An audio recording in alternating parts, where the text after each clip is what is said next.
So yesterday we covered introduction to securities. Then we covered CIA, confidentiality, integrity, availability, threats to confidentiality, integrity, availability we have covered.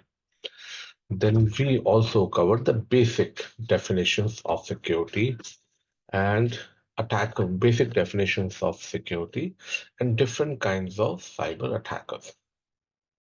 So today we would be covering two concepts. First, defense in depth.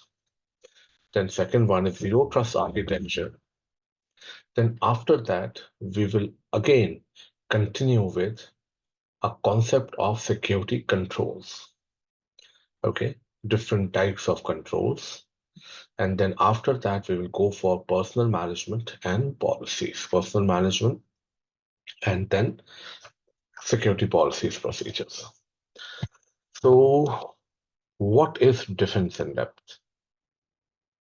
Okay, so defense in depth. I start with one example here. In 2018, I went to Bhakra Nangal Dam. It's a dam which is in northern part of India. So that dam is high value target because it is being said that if something happens to that dam, whole of Pakistan and 1/4 of India will be flooded. So that dam was on hilltop. In order to reach that dam, I have to go through 6 control or checkposts or security posts. Why? Because once I make it pass through, well, why these 6 security checkposts? Because if I'm able to manage, if I'm able to compromise security of one security post, checkpost, the other one is there for me. Like if you go to any military area, it's not like that you will get frisked and checked once. You will be having security checkposts and guards after every certain distance to check you and frisk you. So that if you're able to, why those multiple checkpost guards at different levels? So that if you're able to pass through one, manage to go through one unchecked, the other one is there waiting for you. That is what defense in depth is. If I look at organization security in a simplest manner, okay, so let's take an example. When this is about the logical architecture of an organization infrastructure, the traffic is coming from outside, it lands on ISP router, where you have rules enabled, which will check. The traffic that makes it pass through it will go through your parameter router, where also it has security rules enabled. Okay. Then it will reach firewall. Again, it has security rules enabled. Then it reaches, then in an organization, you have a technology called IPS. This is IPS stands for Intrusion Prevention System. This is a technology, okay, which monitors the traffic going in, going out on the basis of certain rules. Okay, it's like you have made a security guard sit in the organization with photographs and database of criminals in hand, like given him a photograph of 10 people, that these are bad people. If whoever is coming in, if you see that their face resembles photograph that we have given it to you, stops him. Okay. Then it comes inside. At the end, you have your host. where you have your own host firewall and then you have antivirus implemented. So this is a perfect example of how defense in depth is implemented. So you find controls implemented at different layers to thwart an attack, to stop an attack if one control fails. But it is an old concept which is based on premise. It is an old concept which is based on premise that everything, every attack will originate from outside. Okay, every attack which originates from outside. Inside people needs to be implicitly trusted. But these days, this concept is changing. Internal people can also be problematic. So I will cover that also, how you can resolve that. So hope that is clear what is defense in depth. So defense in depth is an approach to information security or a cyber security in which a series of defensive mechanisms are layered in order to protect a valuable data and information.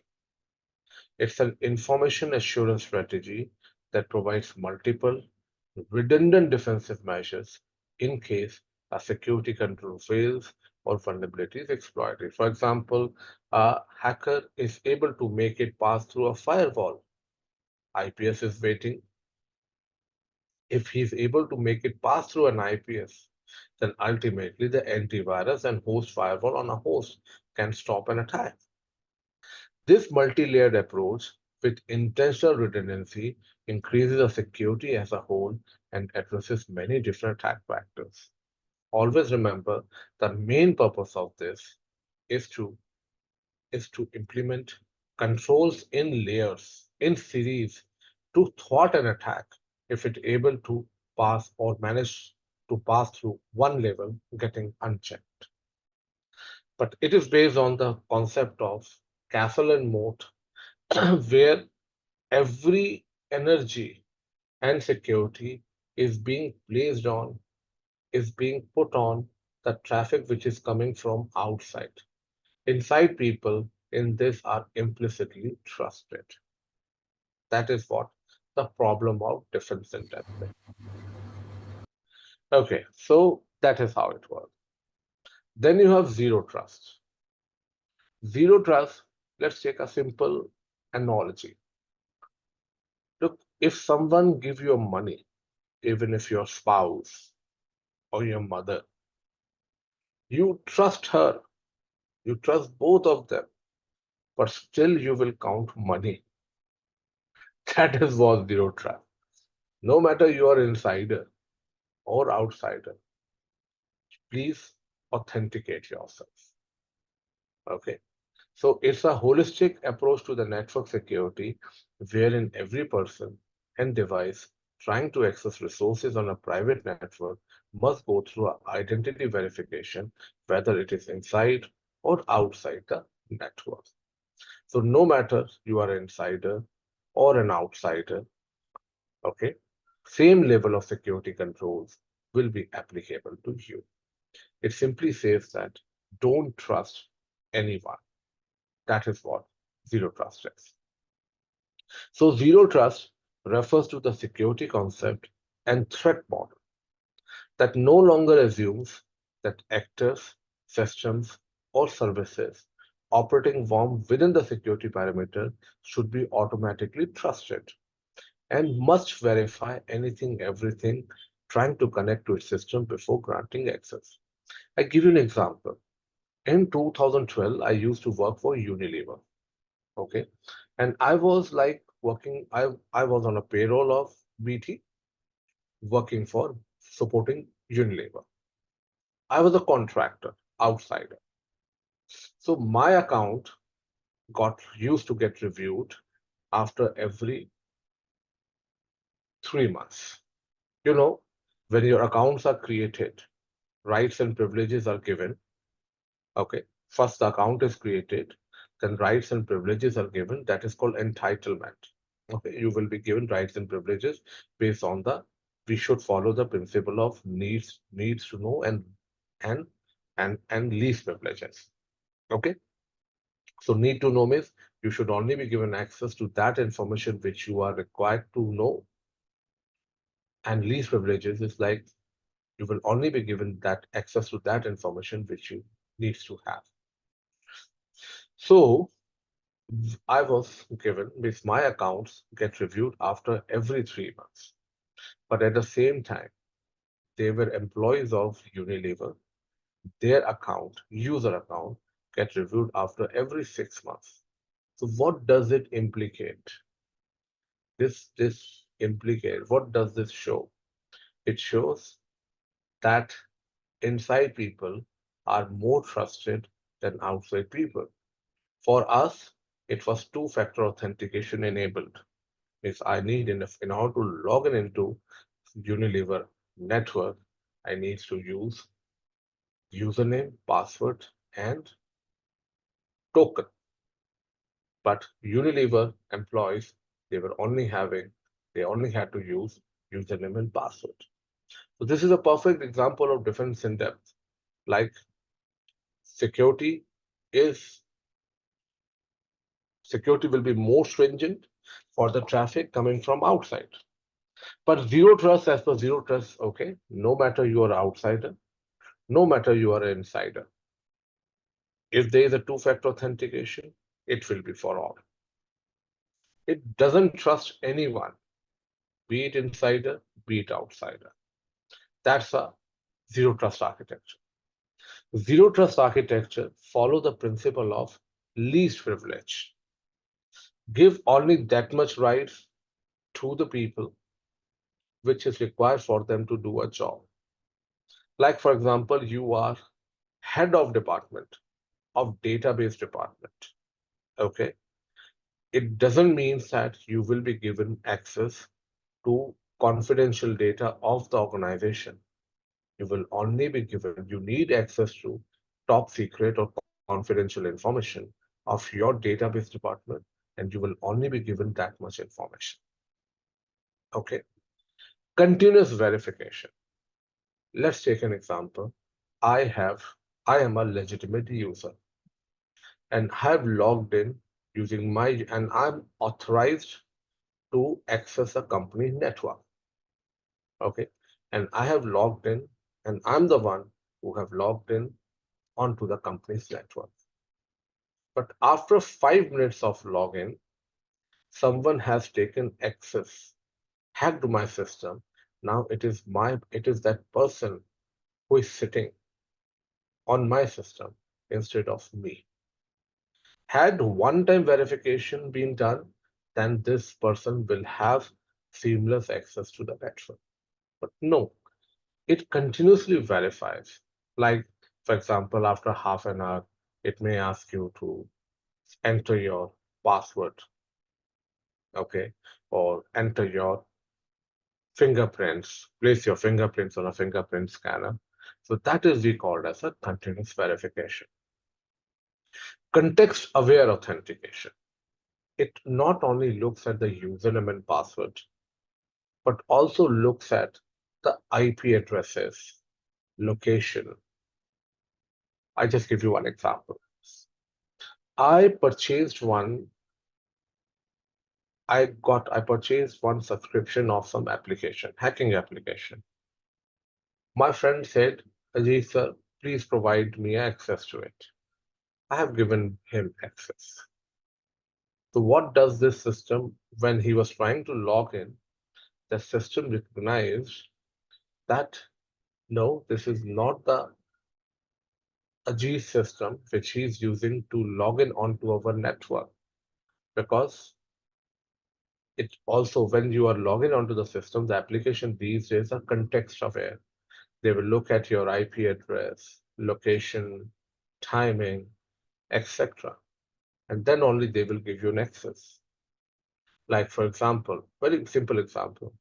I am a user of Axis Bank. Axis Bank is an Indian bank, Indian bank.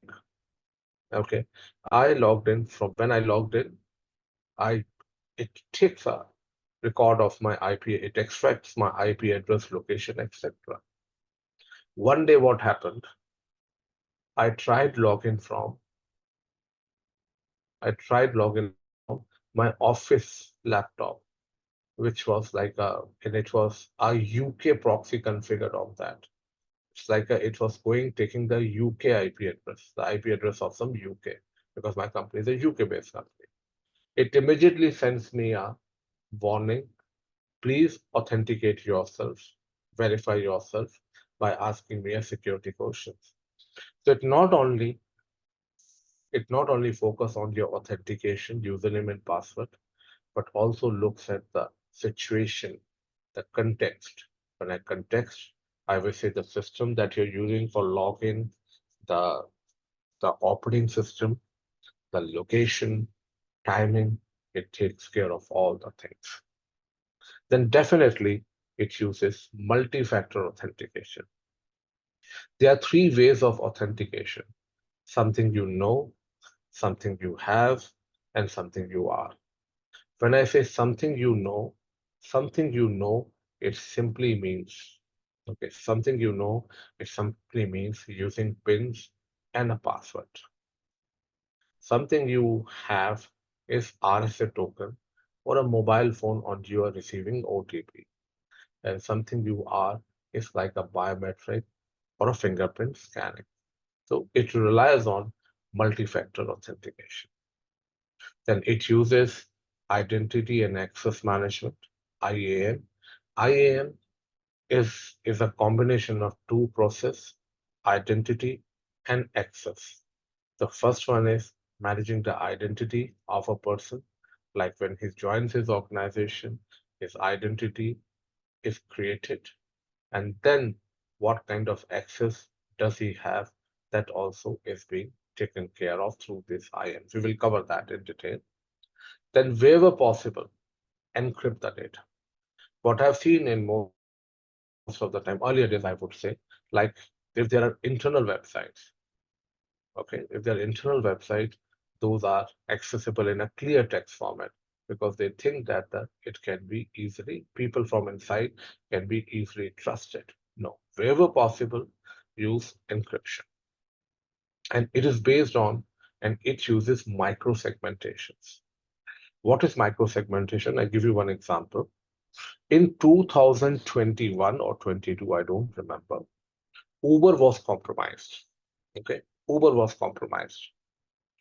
Uh, a hacker tricked a contractor of Uber into getting the username and credentials of of Uber network. And what he did, he logged into Uber network. Okay, in Uber network, there were no segmentation. These are suppose your remote access server. This is database server. This is application server. Okay. This is some other server, correct? So as soon as he logged in, okay, onto this remote server, there was no segmentation, no segregation. So he was able to access all these. He was able to take control of a database application other. But micro-segmentation, what it says, divide your network into different segments. Suppose had there been a micro-segmentation, the small segmentation, then he would have, if he would have logged in onto the remote access, and we would have confined to this only. So this is we called as zero trust. Any questions? Feel free to ask. I'm trying to explain you in a simplest, okay, manner, layman language. Hope it is getting clear. Any question? Hmm? No, all good. Okay. So next one. So you can see in zero trust and defense in depth, there is a clear segregation. There is a clear boundary between external and internal. And there is an implicit trust zone, which means that traffic among this implicit trust zone means free flow between the traffic between among these networks and systems within the organization. Okay, so a system, once it makes it pass through your parameter, a hacker or any traffic that makes it pass through this, boom, he can access anything within the network. He can have a free flow. But if you see in a zero trust, there is no clear segregation of internal and external boundaries. There is no big implicit trust zones. Instead of that, they have a smaller trust zones. Okay, segregation. If you say, because look, in real world, although if I go by a theory, okay, if I go by a simple theory, defense in depth is an old concept, legacy concept, and zero trust is a new concept, a buzzword which is being used every day these days. And and people will think that defense in depth will be obsolete very soon. No. In organization, things doesn't work like that. It's not a magic wand that you have waved and things will change in a minute or a second. I would say in real world, defense in depth and zero trust will exist together. So that is about zero trust and defense in depth.